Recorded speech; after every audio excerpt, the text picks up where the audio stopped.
Captain, விஷயம் கேள்விப்பட்டீங்களா? நாயெல்லாம் கொல்ல போறாங்களா? அப்படியா? பாத்திருந்துக்கப்பா சிம்பு. என்ன நக்கல? நம்ம தான் நாய்க்கு குரல் கொடுக்கணும். ஏன் நாய்க்கே ஒரு குரல் இருக்குமே. இந்த நாய் பிரியர்களா, நாயை யாருமே கொல்லல. நாயை கூப்பிட்டு போய் செல்லம் கொடுத்து வளர்ப்பாங்க இல்ல கேப்டன்? கிளிப்பான், அவன் கிளிப்பான். தலைவரே கூட்டிட்டு போய் கொன்னுடுவாங்க தலைவரே. இவனை ஏற்கனவே கடிச்சிருச்சு போல இருக்கே. கொல்ல மாட்டானுங்கயா.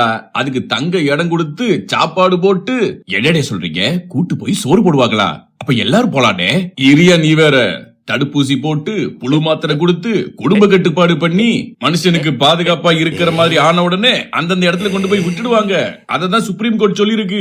அப்படி நாயை மறுபடியும் ஊருக்குள்ள விட்டா அது ரோடுக்கு குறுக்கால போய் எல்லாருக்கும் ஆக்சிடென்ட் ஏற்படுத்தாதா? சின்ன குழந்தைகளை பெரியவங்களை கடிச்சு வைக்காதா? அதை எப்படி சமாளிக்கிறது? அதெல்லாம் விடவே கூடாது ஊருக்குள்ள மறுபடியும். ஆமையா, அதுக்கு என்ன டிராபிக் ரூலா கத்து கொடுத்து அனுப்ப முடியும்? கத்துக்கிட்ட நாய்களே ஒழுங்கா போக மாட்டேங்குதுங்க ரோட்ல.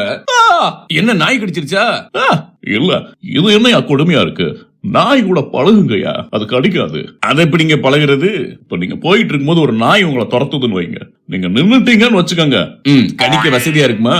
அதான் இல்ல, நீங்க நின்னு பார்த்தோன்னே அதுவும் நின்னுடும். அப்புறம் நீங்க நடந்து போயிடலாம்.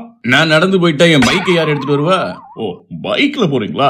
அப்ப பைக்லயே போயிடலாம். அதுக்கான எஜுகேஷனை நாய்க்கு கொடுக்காம நாய் மேல குறை சொல்றதுக்கு எந்த வகையில நியாயம்? சரியான பாயிண்ட் நண்பா. நாய் கூடயே பழக தெரியலனா இவங்கள மனுஷங்க கூட எப்படித்தான் பழக போறாங்களோ. கரெக்டா சொன்னீங்க. நாயும் நம்மளும் ஒண்ணு. ஒத்துக்கிட்டான்டா. அப்படி இல்ல கேப்டன், பாவம் அதுவும் நம்மள மாதிரி ஒரு பாவப்பட்ட ஜென்மம் தானே. இப்ப என்ன, திருநாயே நாமளே சமாளிக்க முடியும், ஒண்ணும் பண்ண வேணாம்னு சொல்றீங்களா? ஆவப்பா, பாவம் பாத. அது பாட்டுக்கு ஒரு வாரஞ்சாரமா ஒரு வாழ்க்கை வாழ்ந்துட்டு போட்டுமே. ஏயா, உங்களுக்கு கவர்மெண்ட் மேலயும் நம்பிக்கை இல்ல, கோர்ட் மேலயும் நம்பிக்கை இல்ல, எதுக்கியா நீங்களா இருக்கீங்க? கேப்டன், கவர்மெண்ட்ல இப்படிதான் மனுஷங்களை விசாரிக்க கூட்டிட்டு போய் கொன்னாங்க. நாயை கொல்ல மாட்டாங்கன்னு என்ன நிச்சயம்? அதுவும் கரெக்டான பாயிண்ட் தான். அப்ப இப்ப என்ன பண்றது?